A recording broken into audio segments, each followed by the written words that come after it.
জীৱন যাপন কৰিবলৈ মানুহৰ জীৱনত কেৱল নিজৰে প্ৰয়োজন নহয়, জীৱনত আৰু বহুত মানুহৰ প্ৰয়োজন হয়, যাৰ কাৰণে জীৱনটো চলি থাকে। সেইবোৰ হ'ল মা দেউতা, ভাই ভনী, পত্নী বা প্ৰেমিকা, প্ৰেমিক বা স্বামী, লগতে কাম কৰা মানুহ আৰু কিছুমান বিশেষ বন্ধু। এই সকলোবোৰ মানুহেই ভাল সংগ দিলেই মানুহৰ জীৱন ধুনীয়া হয়।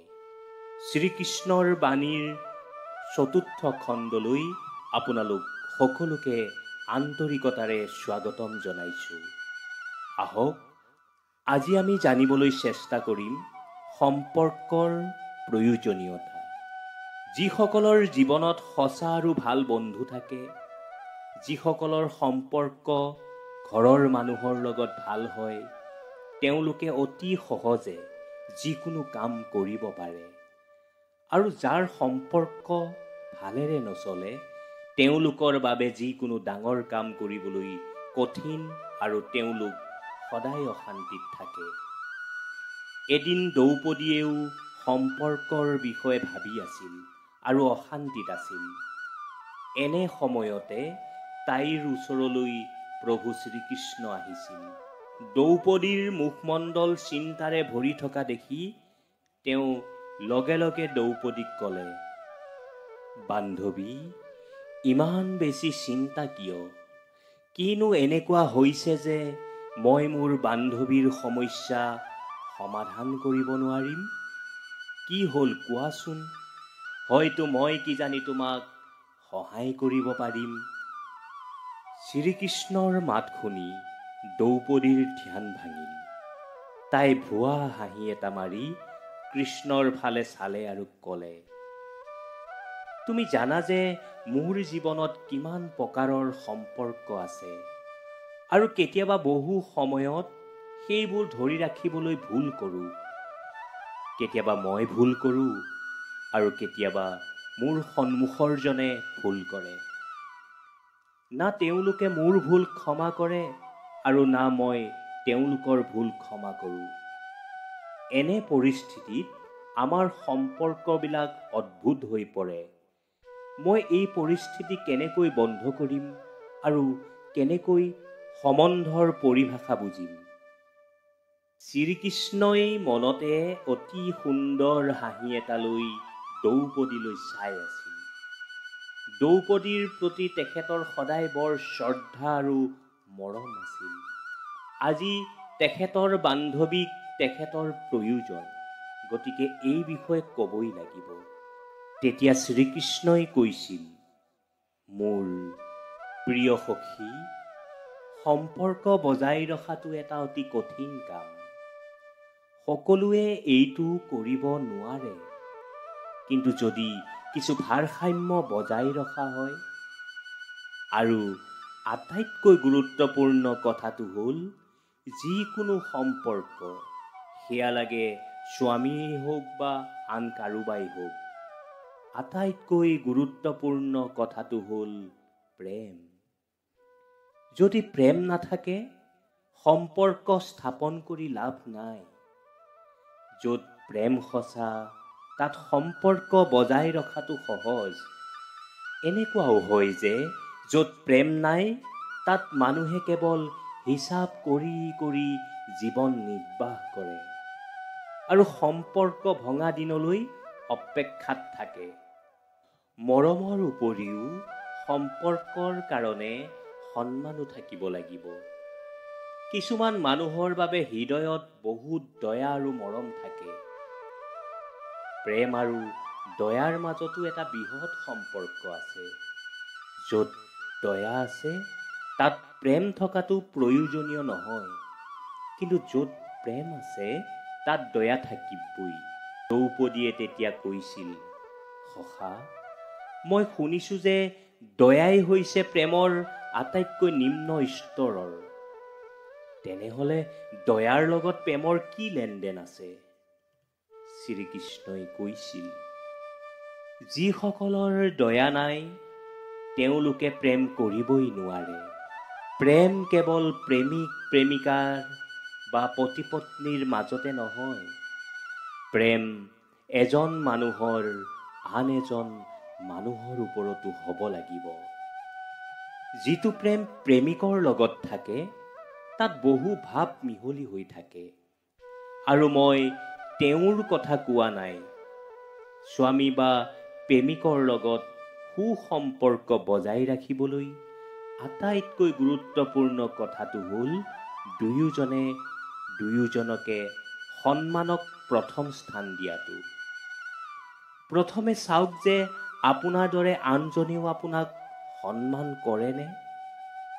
যিটো আপুনি কৰে, আপুনি বা দুয়োজনে ইজনে সিজনৰ কথা সমানে মনোযোগেৰে শুনেনে বা কম বেছি? যেতিয়া এইবোৰ প্ৰশ্নৰ উত্তৰ বিচাৰি পাবা, তেতিয়া তুমি নিজেই জানিব পাৰিবা যে তোমাৰ সম্পৰ্ক কিমান শক্তিশালী। আৰু এই কাম কৰিলে দুয়োৰে মাজত ভালপোৱা থাকিব। দ্ৰৌপদী, কিন্তু সখী, এইটো কেৱল পতি প্ৰেমৰ কথা ক'লে, আৰু বাকী সম্পৰ্কবোৰ কি হ'ব? তেওঁলোকৰ মাজত কেনেকৈ ভাৰসাম্য থাকিব? কিয়নো কেতিয়াবা ঘৰৰ ভিতৰত সকলো ঠিকেই থাকে, কিন্তু বাহিৰত কিবা এটা ঠিক নহয়। শ্ৰীকৃষ্ণই বুজি পাইছিল কি হৈছে। এইটো সঁচাকৈয়ে এটা কঠিন প্ৰশ্ন আছিল, যাৰ উত্তৰ দিবলৈ আনকি শ্ৰীকৃষ্ণৰো সময় লাগিছিল। কিছু সময়ৰ পিছত শ্ৰীকৃষ্ণই উত্তৰ দিলে, তুমি ঠিকেই কৈছা, কিন্তু এটাই উপায় আছে, সেয়া হ'ল যিজনৰ লগত সম্পৰ্কটো ভাল নহয় বুলি অনুভৱ কৰে, তেওঁৰ লগত কথা পাতি তেওঁৰ কথা সম্পূৰ্ণকৈ শুনি বুজিবলৈ চেষ্টা কৰিব লাগে। হয়তো তেওঁৰ মনত কিবা এটা আছে, সেয়ে ইয়াকে ভাবি তেওঁৰ মনত মতামতৰ পাহাৰ গঢ়ি তুলিছে। আৰু এনেকুৱাও হ'ব পাৰে যে তুমি সেইটো বেছি ভাবিছা। কেতিয়াবা বেছি চিন্তা ভাৱনা কৰিলেও সম্পৰ্কৰ মৃত্যু হয়। এনেকুৱাও হ'ব পাৰে তুমি কাৰোবাৰ ভুলৰ বাবে খং কৰি আছা, আৰু তুমি বহু দিনৰে পৰা খঙেই কৰি আছা, আৰু সেইটোও ডাঙৰ কথা নহয়। কিন্তু নিজৰ অভিমানৰ কাৰণে তুমি কথা পতা নাই যদি তেনেকুৱাই হয় সখী, তেন্তে তোমাৰ সেই সৰু অভিমানক নিজৰ পৰা পৃথক কৰা, আৰু লগতে সেই মানুহজনক তোমাৰ খঙৰ কাৰণ প্ৰকাশ কৰা। কেতিয়াবা দীঘলীয়া মৌনতায়ো সম্পৰ্কৰ অন্ত পেলায়। সেয়েহে সমস্যাটো যিমান পাৰি সোনকালে সমাধান কৰিব লাগে। যিকোনো সম্পৰ্ক ভালদৰে চলাবলৈ কথা পতাটোৱেই আটাইতকৈ গুৰুত্বপূৰ্ণ কথা। যদি তুমি কথাই নোকোৱা, কেনেকৈ জানিবা যে সমস্যা কি আছে? কাৰণ তুমিতো নিজৰ মনতে আন এখন পৃথিৱী বনাই ল'বা, যিটো সঁচাও নহয়। সেয়ে সম্পৰ্ক এটা ভালকৈ চলাবলৈ হ'লে প্ৰথমে নিজৰ তুচ্ছ অভিমানক বেলেগে ৰাখিব লাগিব। দ্বিতীয়তে সন্মুখৰজনৰ লগত খোলাখুলি কথা পাতিব লাগিব, একো লোকঢাক নকৰাকৈ। তেতিয়া দ্ৰৌপদীয়ে ক'লে, কানাই, কেতিয়াবা মানুহে এনেকুৱা ভুল কৰে যে তাৰ লগত খুলি কথা পাতিবলৈ মনেই নাযায়। এনেকুৱা লাগে যে কিনো কথা পাতিম, কিমান ডাঙৰ ডাঙৰ ভুল কৰিও ক্ষমাও নোখোজে। কৃষ্ণই ক'লে, যেতিয়া এনেকুৱা লাগে যে সন্মুখৰজনৰ ভুল আছে, তেতিয়া সেই সময়খিনিক মনত পেলাবা যেতিয়া তুমি তেওঁৰ সৈতে ভাল সময় পাৰ কৰিছিলা। কেৱল এটা ভুলৰ কাৰণে তুমি তোমাৰ সম্পৰ্ক শেষ কৰিব নোৱাৰা। এজন ভাল বন্ধু বা আন বেলেগ সম্পৰ্কই হওক, নিজৰ অভিমানৰ বাবে হেৰাই দিয়াটো মোৰ দৃষ্টিত সকলোতকৈ ডাঙৰ মূৰ্খামি। যদি তোমাৰ ভুল আছে তেন্তে ক্ষমা খোজা, আৰু যদি সন্মুখৰজনৰ ভুল তেন্তে তেওঁক ক্ষমা কৰা। ইমান সহজ আৰু ইয়াতকৈ বেছি দৰকাৰী কথাটো হ'ল সম্পৰ্কত সঁচা কোৱাটো। যি মানুহে নিজৰ বন্ধু বা আন সম্পৰ্কত থকা মানুহৰ লগত সত্যত থাকে, সেই সম্পৰ্ক বহুত শক্তিশালী হয়।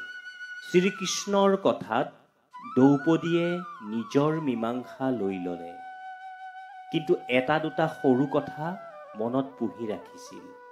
আজি যিহেতু তাই সময় পাইছে, গতিকে আৰু এটা প্ৰশ্ন শ্ৰীকৃষ্ণক সুধিলে। কেতিয়াবা এনেকুৱাও হয় যে কিছু লোকে আমাৰ জীৱনত বিনা কাৰণত দখল দিয়ে। আমি সেইখিনি কথাহে পাতিব বিচাৰোঁ যিটো দৰকাৰী, কিন্তু এনে লোকে জোৰ কৰি আমাৰ মাজত সোমাব বিচাৰে। এনেকুৱা হ'লে আমি কি কৰিম? শ্ৰীকৃষ্ণই তেতিয়া ক'লে, এনে ক্ষেত্ৰতো তুমি তেওঁৰ সৈতে কথা পাতি ক'ব লাগিব যে তুমি এইটো বিচৰা নাই যে কোনোবাই তোমাৰ অনুমতি অবিহনে তোমাক জানক।